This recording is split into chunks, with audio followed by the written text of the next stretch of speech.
Le cancer de la prostate est le cancer le plus répandu chez les hommes. Voilà pourquoi les sociétés québécoises, canadiennes et américaines, du moins pour celles-là, du cancer, on conseille davantage et vivement aux hommes de plus de 40 ans de subir une ou deux fois par an un examen de dépistage avec toucher rectal. Quelles sont les causes de cette maladie, comment la prévenir et quelle est la prise en charge dont bénéficient les personnes qui en sont vraiment touchées. Mesdames, Messieurs, les troubles de la prostate, est un sujet délicat? C'est de ça que nous allons parler ce matin et pour en parler, nous recevons pour vous un habitué de ce plateau, Antoine Simon Rondayon. Bonjour. Bonjour, monsieur le journaliste. Vous êtes le PDG des établissements Plus Jamais la maladie de la prostate. Et c'est avec vous que nous allons donc évoquer encore une fois cette maladie autour de laquelle, semble-t-il, on communique très peu. Et pour donc m'accompagner tout au long donc, de cette émission, c'est Johannes Toanou, journaliste à la rédaction de SICA. Johannes, merci d'être là. Quand je viens maintenant, bonjour amis téléspectateurs, bonjour. Alors je vous laisse donc le soin d'introduire cette émission avec les premières préoccupations que vous allez aborder avec notre invité. Voilà, Simon-Antoine Rondayon, un plaisir de vous avoir sur ce plateau. Vous êtes le PDG des établissements Plus Jamais la maladie de la prostate. Ma première question pour vous, c'est de savoir déjà le rôle ou si vous voulez les fonctions dévolues à la prostate. Merci, monsieur le journaliste. Je me présente encore une fois. Je suis Simon-Antoine Rondayon. Je suis le spécialiste en foresterie à la retraite. Je suis le président directeur général de l'établissement mondial Plus Jamais la maladie de la prostate. Alors, j'ai mené des recherches pendant 35 ans. C'est la seule maladie. Et je fais la pratique il y a plus de 30 ans. J'ai eu à guérir plus de 35 000 personnes. Je m'en arrête là d'abord. Voilà. Alors, dites-nous quel rôle on peut donner à la prostate. Est-ce que quel est le rôle que la prostate joue sur le corps humain? Oui, merci. La prostate d'abord n'en soit pas une maladie. On est avec la prostate. Voilà. Tout homme est porteur potentiel. La prostate est un organe génital, un organe de reproduction. Alors, c'est un organe très précieux. Et sans la prostate, l'homme n'est plus homme. Puisque c'est la prostate joue deux rôles. Lesquels? C'est dans la prostate, et quand vous urinez, c'est dans la prostate que l'urine passe. Et ça rentre dans la prostate, l'urine quitte la vessie, ça rentre dans la prostate, et la prostate traite et rend ça limpide avant de propulser. Alors, le sperme quitte les deux testicules et ça remonte dans le canal déférent et ça passe dans le canal vésiculaire, séminaire, j'allais dire, et ça rentre dans la prostate. Alors la prostate traite et rend ça limpide avant de propulser, et ça sort. Mais à chaque passage de ces deux liquides, il y a souvent un dépôt, et les dépôts s'accumulent petitement pendant 15 ans. Est-ce que vous voyez? Je vais aller plus vite, sinon votre temps là est un peu chaud. Oui. Donc, et c'est comme ça, et ça, tout homme est porteur potentiel. Oui, vous avez dit que vous irez très vite là-dessus. Je vais vous demander, puisque vous avez dit que tout homme naît avec la prostate, que donc en soi, ce n'est pas une maladie, mais est-ce que cela voudra dire que le cancer de la prostate ne touche pas tout le monde? Le cancer de la prostate, c'est après, c'est quand les manifestations commencent. Je disais tantôt que l'urine, ça transite, ça passe par la prostate. Mais vous savez, je vous donne un exemple, un exemple simple. Prenez un seau dans lequel vous mettez l'eau et laissez l'eau dans le seau pendant 72 heures. Passez la main dedans, ça devient gluant. Ça devient gluant, il y a des dépôts. Et lorsque vous aviez 19 ans, 19 ans, et que vous aviez envie de pisser, uriner, vous tendiez votre pénis et ça projetait. Il y avait une forte pression et on s'amusait, on creusait, on envoyait ça en haut. Mais quand les deux liquides passent, ça commence par laisser les dépôts. Et je dis, les dépôts là s'accumulent petitement pendant 15 ans. Et quand ça commence comme ça, le dépôt s'accumule, le début, quand l'intérieur de la prostate devient sale, ça rend le sang noir.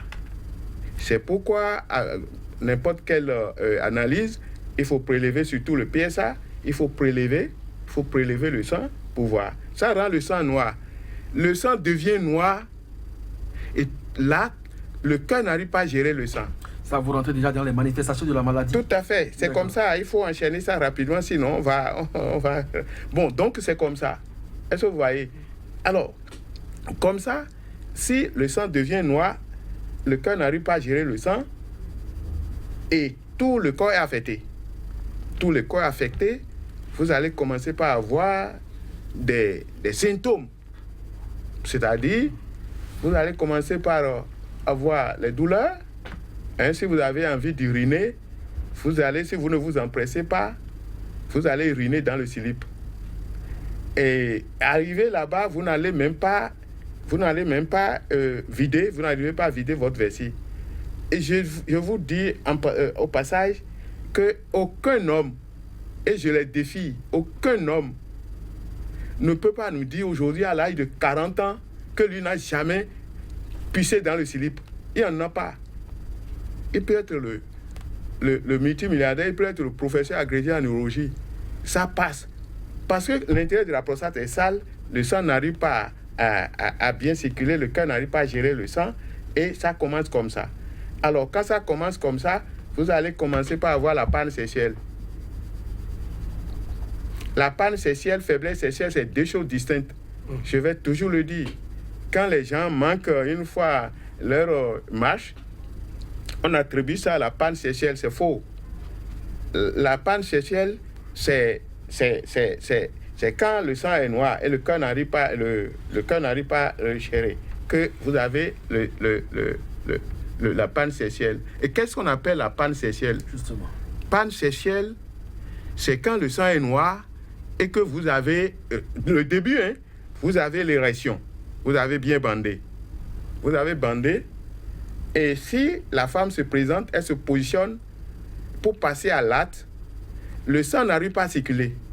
Et vous aurez tout de suite la palpitation du cœur. Vous aurez la chaleur. Et le pénis, oui, va commencer par s'affaisser. Vous avez la palpitation, votre pénis va commencer par s'affaisser. Vous avez peur. Vous perdez l'érection. Et puis maintenant, vous perdez la marche. Ça commence doucement, et ça tombe pim. Quand ça tombe comme ça, c'est fini. Vous n'aurez plus d'autres moyens pour relancer. C'est ça qu'on appelle la panne. Le lendemain, vous pouvez encore tenter, ça prend, et vous faites ça bien. Alors, c'est la panne qui amène les gens maintenant vers les produits aphrodisiaques. Et quand vous prenez les produits aphrodisiaques, les Viagra, très bons, et autres stimulants, le premier jour, vous allez commencer avec un seul comprimé, vous verrez que vous aurez l'érection. Mais l'érection, malgré vous, vous aurez l'érection, mais vous allez faire la pénétration. Vous faites la pénétration, tout de suite, vous allez éjaculer. Parce que vous êtes en train de forcer votre organisme. C'est le premier comprimé que vous avez pris. Et quand ça commence comme ça, vous éjaculez, c'est fini. La femme n'est même pas encore prête pour cette démonstration. Vous avez déjà éjaculé. Vous éjaculez, c'est fini. Vous allez vous lever. Alors, si vous continuez à prendre ces produits aphrodisiaques, ces stimulants-là, les stimulants, si vous commencez par les prendre régulièrement, et les causes, c'est-à-dire, vous prenez le premier jour, et c'est ça, c'est l'effet. Le second, une seconde fois, vous allez prendre jusqu'à 3 comprimés avant que le pénis ne soulève sa tête. Et maintenant, pour faire la pénétration, la tête du pénis cogne les lèvres les poils de la femme, vous avez tout de suite, ce n'est pas vous, hein, les patients, vous n'êtes pas dedans, hein, les patients, le malade, celui qui a ce problème, il cogne les lèvres, hein, après avoir pris 3-4 comprimés des produits, des stimulants là, il cogne les lèvres, vous verrez maintenant, il aura la sensation tout de suite, et il éjacule. Il ne va même pas faire la pénétration. Il éjacule sur les lèvres. Et c'est fini. La femme dira quoi? C'est quoi? Il dira, mais oui, comme ça, c'est arrivé comme ça. Donc, et quand il va toujours continuer à prendre ces produits, c'est maintenant qu'il va connaître, hein, la faiblesse sexuelle. C'est maintenant nous allons parler de la faiblesse sexuelle. Voilà. Donc la panne entraîne vers la faiblesse. La faiblesse sexuelle à force de prendre des stimulants. Oui. Et maintenant, si il continue à prendre les stimulants en question, il va commencer par avoir le rétrécissement de son urètre. Le rétrécissement de pénis, j'allais dire. Le rétrécissement de pénis. Alors, et ça dessèche les stimulants là, hein, ça dessèche le sperme, il n'y aura plus de sperme. Mais quel est le rapport avec la prostate? La prostate, c'est un organe. C'est ça qui gère le sperme, c'est ça qui gère l'urine. C'est ça. Donc la prise de ces produits-là induit forcément ou entraîne ou renforce le mal que constitue la prostate. Mais vous savez que si on parle de l'énergie, c'est dans notre corps. Mais il n'y a pas d'énergie sans le sang. Le sang vif, quand le sang est noir, vous ne pouvez pas. Hein? Vous ne pouvez pas avoir. Donc, quand vous prenez ces produits, et ça rétrécit le pénis, ça dessèche le sperme. Il y a plusieurs hommes aujourd'hui qui sont sans sperme. Hein? Voilà. Et c'est ça. Alors, une fois diagnostiqué, on sait que la maladie doit être traitée. Est-ce que, selon vous, le coût du traitement est accessible à tous? Et ça dépend des pays. Dans mon cabinet, les gens viennent avec un seul comprimé à 690 000. Et il faut prendre 3 par mois. Malgré ça, ils ont des problèmes. Il y a une seule piqûre qui est à 400 000 francs. Il faut prendre par mois. Il y a des piqûres qui sont à 35 000. Il faut prendre ça par jour. Donc ça, c'est ceux-là qui ont les moyens, les gros bonnets. Mais ce n'est pas là la solution. Est-ce que vous voyez? Oui. Alors, quand on parle de coûts de traitement, oui, on sait bien que la santé n'a pas de prix. Mais la prostate fait dépenser l'homme avant de le tuer. Ici au Bénin, Dieu merci, et je rassure, hein, je profite de votre plateau pour rassurer tous les hommes que la prostate n'est plus une maladie qui va faire peur aux gens. Non. La prostate aujourd'hui, nous avons la solution. Nous avons la solution. On traite, on la guérit au Bénin. Vous avez osé donc le nom de votre établissement, plus jamais la maladie de la prostate. Mais cela ne voudra pas dire que sur le territoire béninois, il y a plus de personnes qui souffrent de cette maladie. Qu'est-ce qui se passe concrètement? Bon, vous savez, moi, je dispose de cabinet. Mais c'est la communication là qui nous manque. Tout le monde n'est pas informé de ce que non, cette maladie. Tout le monde. Chez moi, il y a du monde tous les jours. Hein? Mais les gens ne sont pas informés. C'est pourquoi je vous dis un grand merci et je remercie le Seigneur Tout-Puissant, Allah, le Dieu Tout-Puissant, hein, que vous soyez là. Sinon, les gens sont malades, d'autres sont en train d'être mourir sur la table de l'opération. On en va en venir là. Justement, vous avez dit, M. Koundayo, que vous avez donc un cabinet qui traite cette maladie et on la traite, on la guérit complètement. Mais il y a quand même que la médecine propose la chirurgie et c'est la meilleure formule d'ailleurs. Merci, monsieur le journaliste. Vous savez, la meilleure formule, je n'ai pas bien entendu. Oh, il paraît que c'est la meilleure formule quand même. Enlever je suis désolé. La pathologie une fois pour de bon. Je suis désolé. Ah bon? Moi, j'avais sorti un message il y a plus de 20 ans j'ai demandé aux patients, ceux-là qui sont malades, de ne pas se laisser opérer. Les gens voulaient m'enlever. On m'appelle pour me dire, ils m'appellent ces spécialistes-là, les chirurgiens, les urologues, petites, patati patata, m'appellent pour me dire, vous voulez nous affamer. Il dit non, qui êtes-vous? On dit, cela n'a pas d'importance. On éteint le portable, enfin leur portable. Mais je dis, c'est ça ici. C'est le message. Est-ce que vous voyez? On ne perd pas la prostate. Alors, quand je dis ça, les gens sont venus m'appuyer. Les institutions, les professeurs agrégés en neurologie, puisque je suis en étroite collaboration avec eux, on ne perd pas la prostate, je le dis et je vais toujours le dire, et les gens m'ont appuyé. Par exemple, l'autre fois, on était sur votre plateau, il y a M. Zokli, que j'appelle son nom parce que il disait qu'on nous perd la prostate. J'ai dit non, on ne perd pas la prostate. Et jusqu'à ce que je l'ai convaincu, et il est allé dire qu'il y a une institution en Europe qu'on appelle « Touche pas à ma prostate ». Les gens ont appris ça, ils m'ont envoyé, parce que c'est des gens qui sont avec moi. Nous, on lutte, on ne perd pas la prostate. On lave l'intérieur de la prostate. Je vais en venir. On lave l'intérieur, on ne peut pas. C'est eux qui m'ont envoyé ça. C'est un document. Hein? C'est un document. Ils ont dit ce que le monsieur a raconté là. Il a raconté n'importe. Il ne maîtrise même pas. D'ailleurs, il n'est même pas du domaine. Hein? Et voilà ce que les gens ont dit ici. Bref, ils ont dit l'opération qui transforme un homme en femme n'est pas un passage obligé. Et il y a d'autres choses dedans. Mais comment l'opération transforme l'homme en femme? Une fois que si quelqu'un se laisse opérer, hein, il n'est plus ce qu'il était. Il perd ses attributs d'homme. Mais il n'est plus homme. Il est là, une femme, debout. Hein? Voilà. Il y a encore ce document que c'est même chose. Les Européens là ils m'ont donné. Voilà.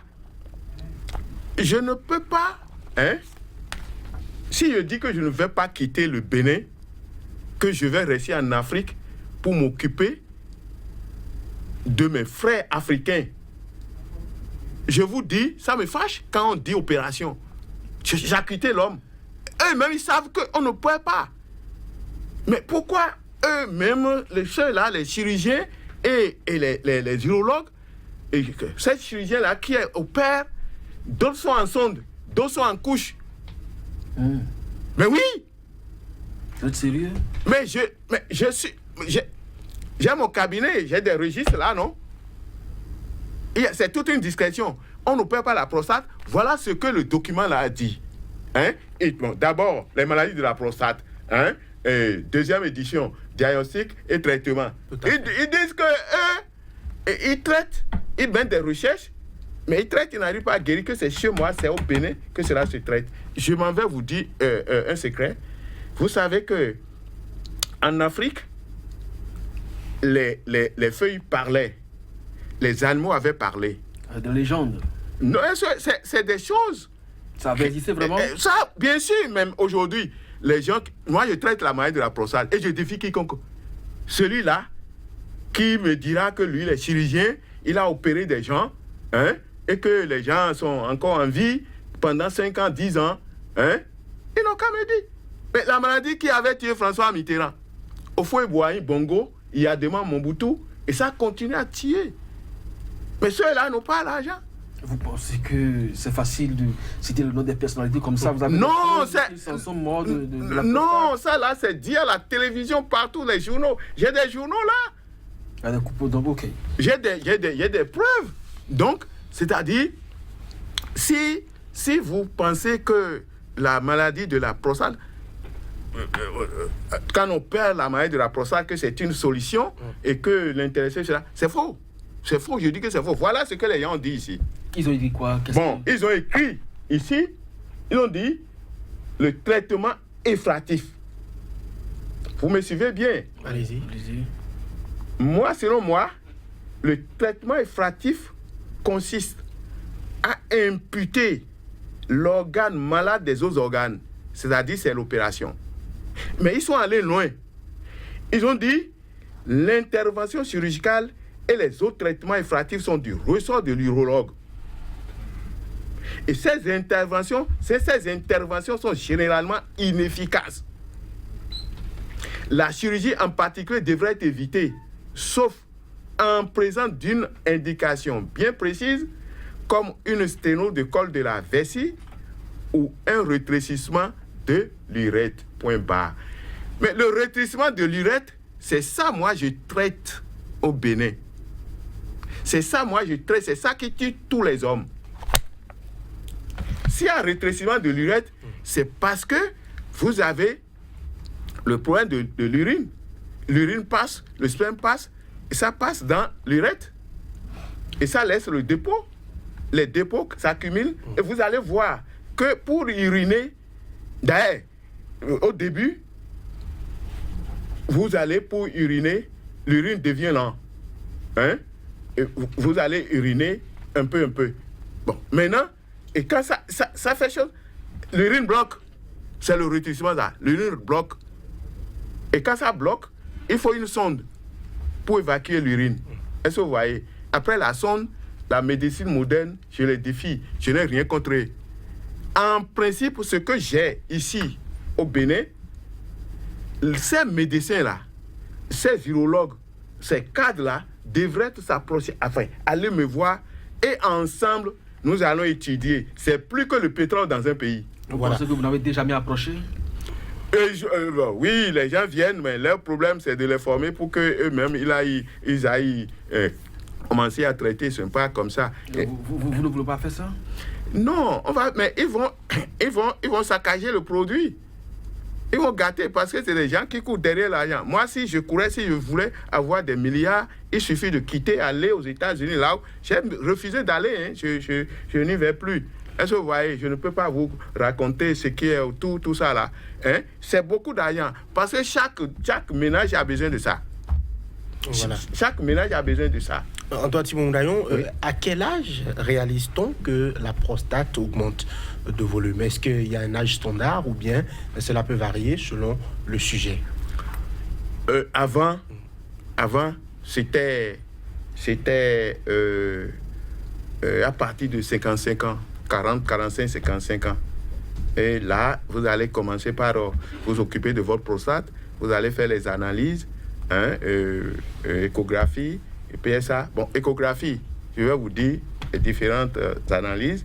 L'échographie, hein, contrôle le volume de la prostate. Est-ce que vous voyez? Ce n'est pas un tabou, ce n'est pas un couvent. Le PSA contrôle, je dis, le PSA contrôle l'évolution du cancer de la prostate.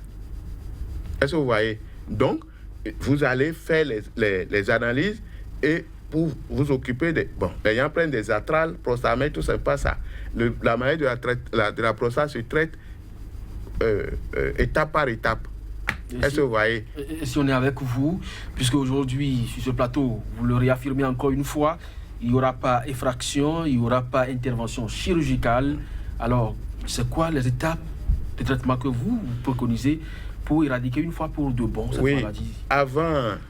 Avant de répondre à ta question, la réponse n'est pas encore finie. Bien sûr qu'il a demandé quel âge, quelle étape, tout ça là. Oui, avant, c'est les sages, c'est les vieilles personnes. Est-ce que vous voyez? Aujourd'hui, à nos jours, il y a les jeunes de 25 ans qui ont ce problème. Ils ont ce problème. Pourquoi? Les gens viennent. Ce ne sont pas les paysans. Hein. Il y a les gens, les étudiants qui viennent des universités avec leur docteur de famille. La sonde a pu. La sonde, ils ont déjà la sonde à l'âge de 25 ans. Qu'est-ce qui peut expliquer la précocité de la maladie à cet âge-là? Mais c'est très simple parce que quand vous essayez les produits aphrodisiaques pour vous montrer que vous êtes un gars, un plus fort, et que c'est comme ça, vous prenez, ben, vous aurez des désagréments. Parce que déjà, vous prenez les produits aphrodisiaques, vous verrez que l'intérieur de la prostate est congestionné. Et puis maintenant, c'est sale, et puis ça bouge. Et une seule nuit, vous allez manquer d'uriner. C'est à 2h du matin, ça commence. Alors, là, on ne peut pas opérer les jeunes. Une fois ils acceptent, on les opère, c'est fini. Ils n'auront plus d'enfants. Est-ce que vous voyez? Donc, c'est ça. Alors, c'est pourquoi, moi, dans mon cabinet, aujourd'hui, j'ai des produits pour les jeunes. C'est le produit de traitement préventif pour les jeunes de 25 à 35 ans. Ceux-là qui ont plus de 40 ans, c'est un traitement curatif. C'est très simple. Ils ont un traitement curatif de 6 semaines. Et ceux-là qui ont déjà eu la sonde, ou bien ils ont été déjà opérés, après l'opération, on reprend la sonde et ça recommence. C'est un traitement de 2 mois. Ça fait 8 semaines. C'est plus simple que ça. Donc, maximum en 8 semaines avec vous, on peut chasser à tout jamais ce mal-là. Je viens une fois pour toutes, plus jamais ça. Je viens et je parle. Tous ceux-là qui me regardent aujourd'hui le savent. Si vous aviez un truc interactif, comment vous appelez, et que les gens vont appeler, vous allez entendre des voix et vous serez même étonnés. Est-ce que vous voyez? Donc, ceux-là qui ont le cancer de la prostate, je dis bien le cancer de la prostate, parce que sinon, c'est pas maintenant que ça commence que vous avez le cancer. Tout homme a le cancer. Le cancer reste dans sa zone. Les gens n'ont qu'à me démentir. Le cancer reste dans sa zone. Et quand vous commencez les toucher rétales et vous commencez par prélever les choses, l'organe pour envoyer pour les analyses, vous rentrez dans la zone du cancer. Si ça fait 72 heures, vous aurez une ramification. Et que on le déclenche. Vous allez le provoquer. Vous le déclenchez. Et puis là, même le spécialiste, le chirurgien ou bien l'urologue qui vous suit ne pourra plus grand chose. Monsieur Moulayon, est-ce que vous pensez aujourd'hui que cette maladie doit être traitée comme un tabou? La stigmatisation doit toujours l'entretenir, cette maladie-là?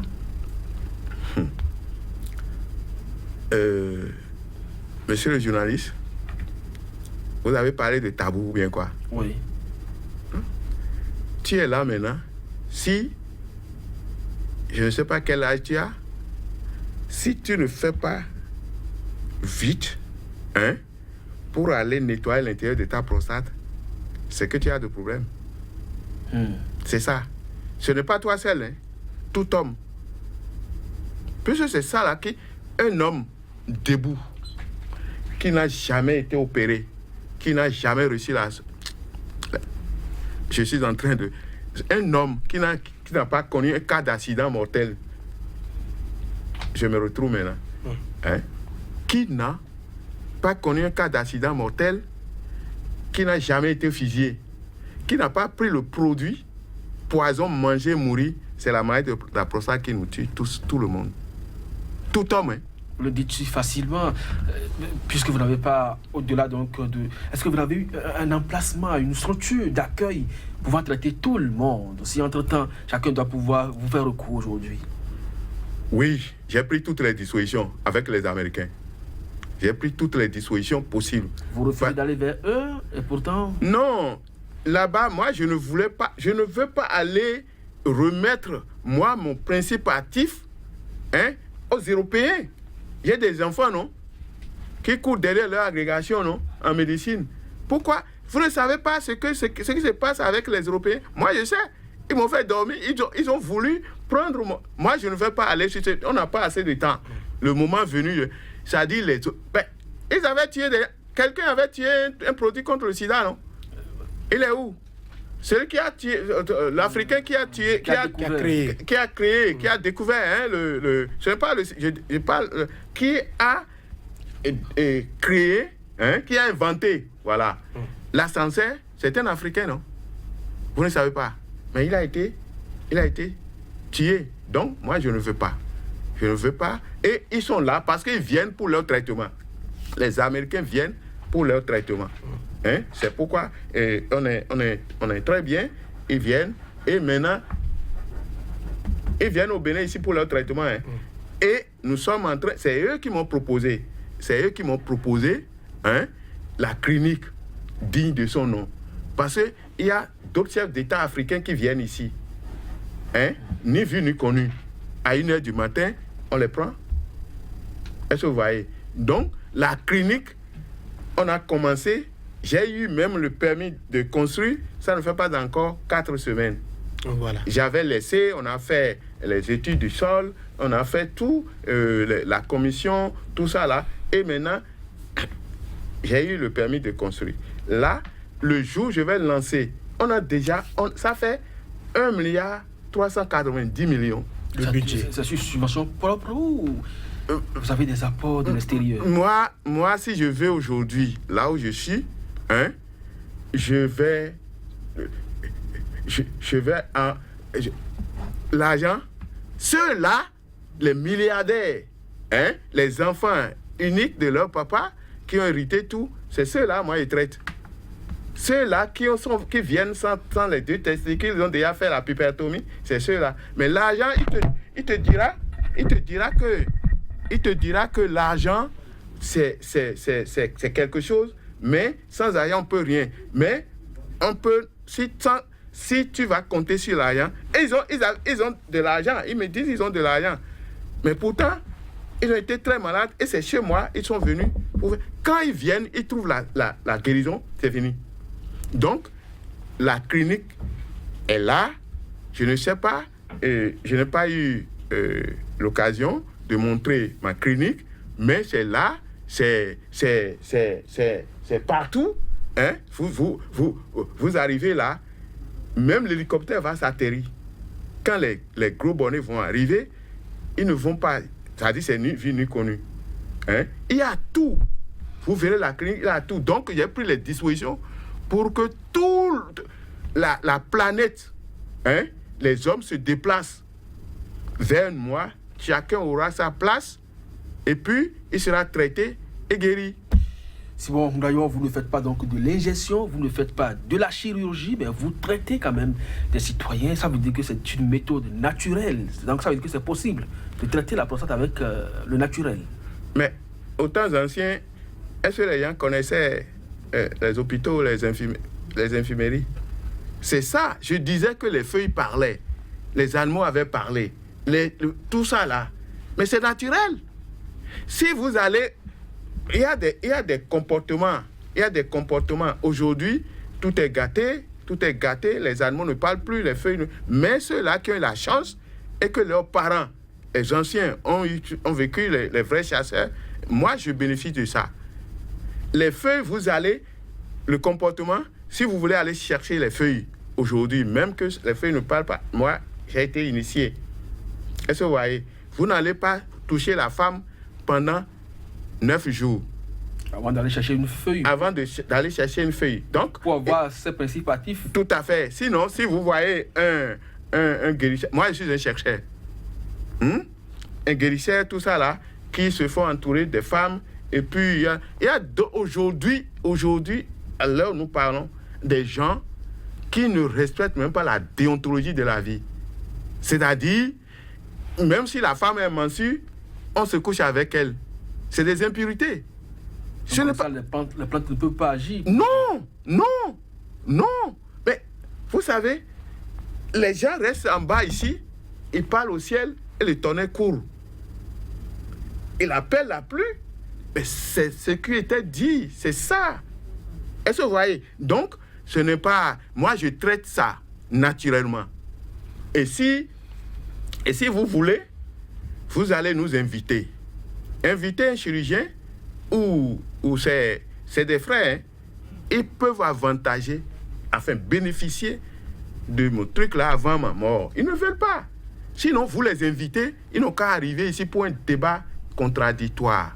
Maintenant, s'ils vont arriver, ils amènent les gens déjà opérés il y a plus de 30 ans, qui sont encore en vie. Et moi, je viendrai... je leur demande seulement 10. Moi, je vais arriver avec 1500. Ça, c'est 1500 patients déjà traités, opérés, cancérigènes, tout ça là. Et on va parler. Et on va nous mettre en examen pour voir. Simon-Antoine Ngoundayon, Oui. la maladie de la prostate, prise au début, est très facile à soigner selon plusieurs experts, personnes constatées. Est-ce que vous confirmez que plus vite on décèle cela, mieux ça se traite et plus vite ça repart? Mais ces gens-là sont où? Ils sont où? Ceux-là qui traitent vite la maladie de la prostate. C'est chez moi que cela se traite vite. Voilà. Et je dis, c'est vite, hein? Parce que le premier jour, vous arrivez chez moi, vous prenez 2 verres de verre à madère, hein, de 40 millilitres. Vous prenez le numéro 1, numéro 2. Vous prenez ça, vous ne serez plus comme vous l'étiez avant d'arriver chez moi. Les gens ont prouvé, c'est ça. Vite, vite là. Ils ont quel produit pour traiter ça vite, vite? Sans avoir lavé l'intérieur de la prostate. C'est avec les atrales, c'est avec... ils ont plusieurs produits, hein. Ils vont traiter avec quoi? Pour être vite, vite traité. Donc, eux, ils vont couper. On coupe. On coupe. Simon-Antoine Ngoundayon, est-ce que l'alimentation peut avoir un rapport avec la maladie de la prostate? Je dis non.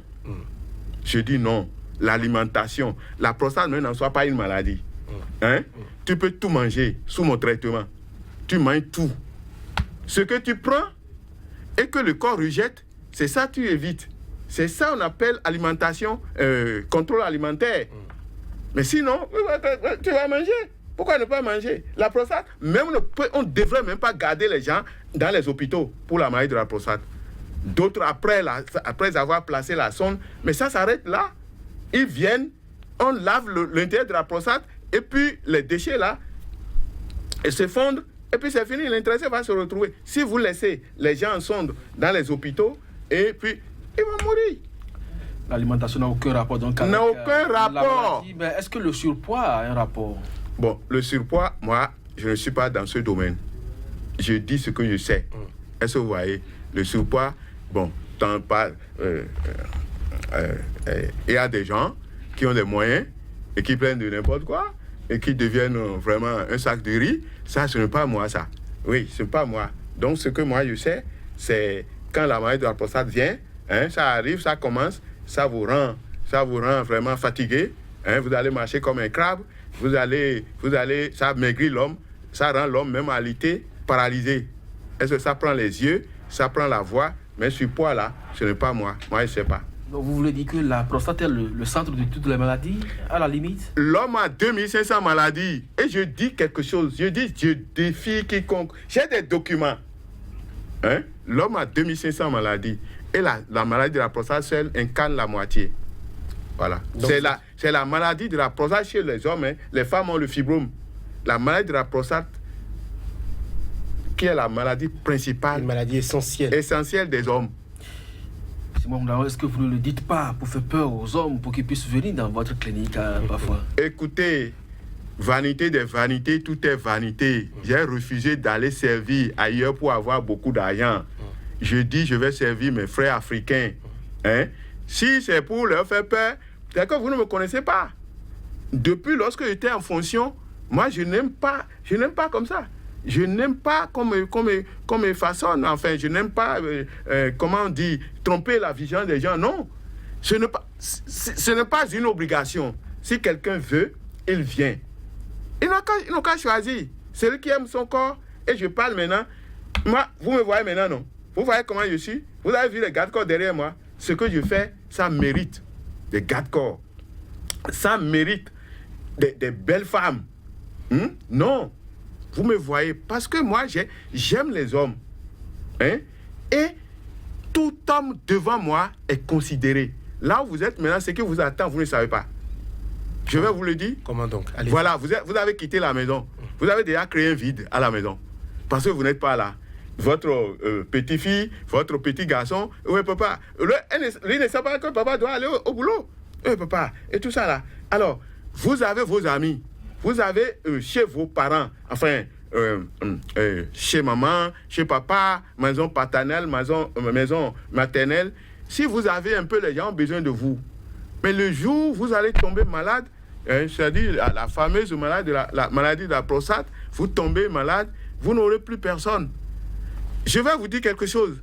Si vous ne savez pas que vous êtes très importants, les hommes, et personne ne cherche à s'occuper de nous, si vous voulez aller à Porto Novo maintenant, hein, mettez-vous au bord du goudron, vous serez peut-être là depuis 6h du matin.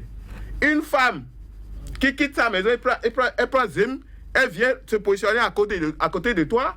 Toi, tu es là, ton homme qui était là depuis, la femme bien maquillée, tout ça là, elle reste à côté, elle mimise, et tu verras le véhicule qui va passer là. Si le propriétaire a sa femme à côté, hein, lui passe.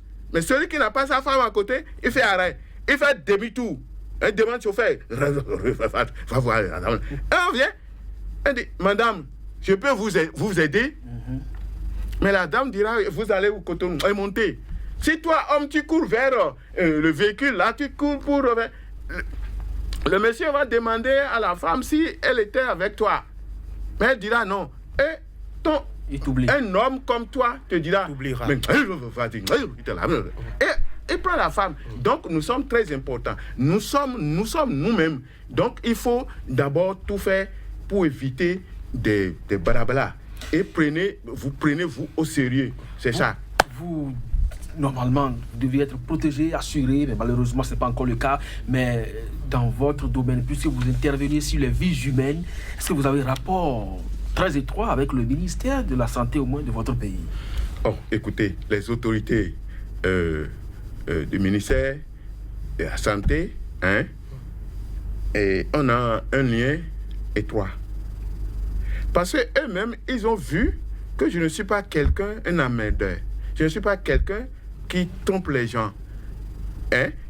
Même les gens appellent de l'extérieur le ministère pour demander, mais votre type Simon-Antoine Moundayon, là, il paraîtrait qu'il a un produit. Et les gens ont acheté, ils ont trouvé la guérison là-bas. Est-ce que vous pouvez... Eux-mêmes, ils donnent les contacts. Les coordonnées, voilà. Hein? Nous sommes en étroite... Moi, je ne suis pas n'importe qui.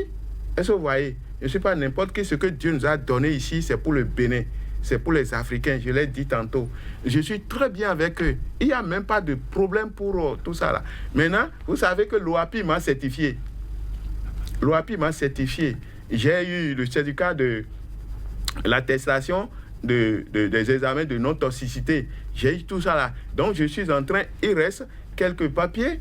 Sinon, ce que je faisais depuis 30 ans, plus de 35 ans de recherche, plus de 30 ans de pratique, mais vous voyez, donc nous sommes là. Mais les cadres qui viennent, ils ne sont pas les moindres. J'ai traité plusieurs cadres. Et les généraux, les imams, les monseigneurs, hein, les honorables, hein, certains chefs d'État. Simon-Antoine Moundayon, oui? Une dernière question peut-être. Pas une dernière question. Moi, je ne vais pas mourir maintenant. Vous, non. C'est pour conclure. Voilà, dans le cadre de cette émission. Pour conclure. Je voudrais vous demander, est-ce que normalement, certains disent que quand on est malade de la prostate, on ne devrait pas prendre de l'alcool, on ne devrait pas prendre tel produit alcoolisé. Est-ce que, selon vous, un traitement peut être alcoolisé ou bien est-ce qu'on peut consommer de l'alcool quand on souffre de la prostate? Moi, je n'ai pas un produit qui contient de l'alcool. Est-ce que vous voyez? Oui. Bon, maintenant, si quelqu'un prend l'alcool, s'il a hépatite, tout ça là, c'est autre chose. Mais mon produit, si vous êtes sous mon produit, vous êtes sous mon traitement, oui, vous pouvez prendre de whisky, même sorabi, tout ce que bière, tout ce que vous voulez. Mais il y a des vins blancs, champagne là. Oui. Il faut éviter. Sinon, il n'y a plus d'autre chose. Voilà. On peut être sous mon traitement et prendre de l'alcool. Voilà. Simon-Antoine Moundayon. C'est donc tout pour cette émission Johannes Toadou. Merci donc au président de l'établissement Plus Jamais la maladie de la prostate au Bénin, en Afrique et dans le monde, Simon-Antoine Moundayon. Merci. Les gens n'ont qu'à taper seulement sur PGMP. C'est tout. Merci donc à chacun et à tous de nous avoir suivis. C'était votre émission Ici et Ailleurs dans le volet santé, aujourd'hui consacrée à la maladie de la prostate qui en réalité ne doit plus constituer une menace selon donc le président mondial de l'établissement Plus Jamais la maladie de la prostate, Simon-Antoine Moundayon, que nous avons reçu donc en compagnie de Johannes Toadou. Merci à chacun de nous avoir suivis. À très bientôt sur SICA.